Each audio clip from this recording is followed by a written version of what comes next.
पाकिस्तान के खिलाफ भारत की सेनाओं की ऑपरेशन सिंदूर से जुड़ी कुछ अहम जानकारियां सामने आई।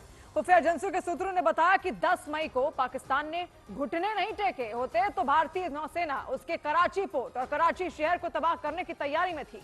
सूत्रों के मुताबिक भारत के जंगी जहाजों ने पाकिस्तान के कराची और ग्वादर पोर्ट तबाह करने के लिए टारगेट लॉक भी कर लिए थे।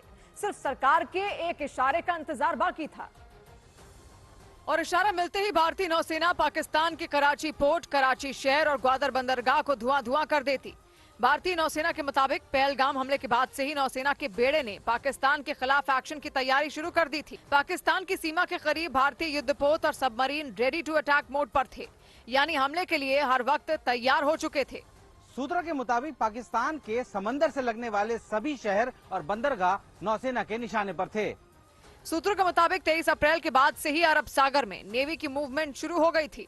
भारतीय नौसेना के पश्चिमी कमांड ने पाकिस्तान के खिलाफ अरब सागर में तैनाती बढ़ानी शुरू कर दी थी। सूत्रों के मुताबिक 2 दिनों के अंदर ही समंदर में पाकिस्तान की सीमा के करीब भारत का खतरनाक जंगी जहाजों का बेड़ा पहुंच चुका था। पहलगाम में हुए आतंकवादी हमले के 96 घंटे के भीतर ही अरब सागर में नौसेना की मिसाइलें और हथियार गरजने लगे थे और पाकिस्तान डर की वजह से कांपना शुरू कर चुका था, क्योंकि जमीन से भारत की थल सेना ने मोर्चा खोल दिया था, आसमान से वायु सेना ने कोहराम मचा रखा था, तो समंदर के रास्ते भारतीय नौसेना ने पाकिस्तान की कमर तोड़ने की तैयारी कर ली थी।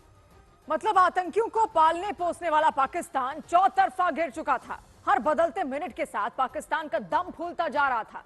खुफिया एजेंसियों के सूत्रों के मुताबिक 7 मई को भारतीय सेना के ऑपरेशन सिंदूर से पहले ही नौसेना ने अरब सागर में अपनी ताकत दिखानी शुरू कर दी थी।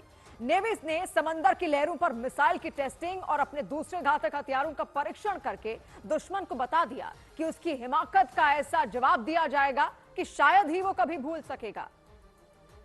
नतीजा ये हुआ कि पाकिस्तान की नेवी को हिलने का मौका तक नहीं मिला। भारत के साथ बढ़ते तनाव के बाद ही पाकिस्तान ने अपनी नेवी को मोर्चे पर लगा रखा था, क्योंकि उसे पहलगाम हमले के बाद समंदर के रास्ते भारत के जवाबी हमले का खतरा सबसे ज्यादा सता रहा था। लेकिन खुफिया एजेंसियों के सूत्रों के मुताबिक भारतीय नौसेना की तैयारियां देखकर पाकिस्तानी नौसेना बस देखती ही रह गई। पाकिस्तान की समुद्री सीमा करीब 1046 किलोमीटर लंबी है। उसकी समुद्री सीमा दक्षिण पूर्व में सरक्रीक से शुरू होकर दक्षिण पश्चिम में ओमान की खाड़ी में जाती है। पाकिस्तान के कराची, ग्वादर और पोर्ट कासिम जैसे बड़े शहर समंदर के बिल्कुल किनारे पर बसे हुए हैं। सूत्रों के मुताबिक 9 मई की रात में भारत के जंगी जहाजों पर तैनात मिसाइलों में पाकिस्तान के इन तीनों शहरों के टारगेट लॉक हो चुके थे। This time, if Pakistan dare take any action, and Pakistan knows it, what we are going to do. समंदर में घेरेबंदी से पाकिस्तान बुरी तरह बौखला गया, लेकिन भारतीय सेना के खौफ से उसने घुटने टेकने में ही समझदारी समझी, क्योंकि उसे 1971 की जंग में हुई तबाही याद आ गई। 1971 के भारत पाकिस्तान युद्ध के दौरान भारतीय नौसेना ने 4 दिसंबर 1971 को पाकिस्तान के कराची पर हमला कर दिया था। कुछ ही घंटों में भारत की नौसेना ने कराची बंदरगाह और पाकिस्तानी नौसेना के मुख्यालय की सूरत बिगाड़ कर रख दी थी। भारत ने उस युद्ध में पहली बार एंटी शिप मिसाइलों से हमला किया था। नौसेना ने पाकिस्तान के 3 जहाज तबाह कर दिए थे और कई हथियार सप्लाई करने वाले छोटी जहाजों की समंदर में ही जल समाधि बना दी थी। और तो और भारतीय हमलों के बाद कराची का तेल डिपो तो लगातार 7 दिनों तक जलता रहा। वहां लगी आग को 7 दिनों तक नहीं बुझाया जा सका था। पाकिस्तान को शायद इतिहास के पन्नों में दर्ज वो सबक याद रहा, इसीलिए उसने अपने कदम पीछे खींच लिए और घुटने टेकते हुए सीजफायर की गुहार लगा दी।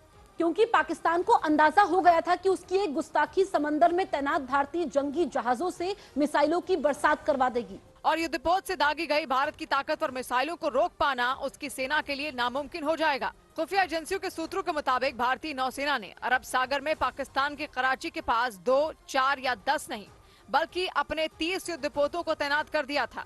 इनमें INS विक्रांत जैसा महाबली युद्धपोत, 7 destroyer, 7 stealth guided missile frigate शामिल रहे। समंदर के रास्ते पाकिस्तान की घेरेबंदी के लिए भारत ने हाल ही में नौसेना में शामिल किए गए INS तुशील को भी मोर्चे पर लगा दिया। भारतीय सेना ने समंदर की लहरों पर दुश्मन के छक्के छुड़ाने वाले जहाजों की तैनाती के अलावा 6 सबमरीन को भी पानी के भीतर तैनात कर दिया था।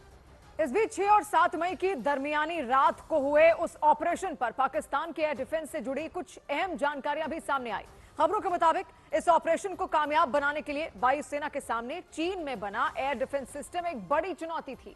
लेकिन भारतीय फौज ने चीन में बने एयर डिफेंस सिस्टम की दीवार को भेदकर इस ऑपरेशन को अंजाम दिया और पाकिस्तान के साथ चीन को भी कड़ा संदेश दे दिया।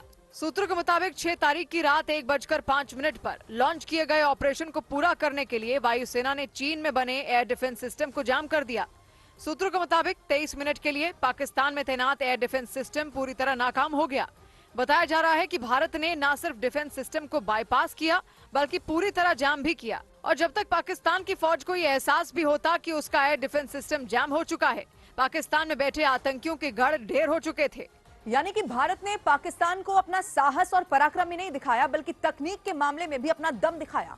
यानी पाकिस्तान की फौज के साथ भारत ने 6 मई की रात को चीन के एयर डिफेंस सिस्टम को भी चारों खाने चित्त कर दिया।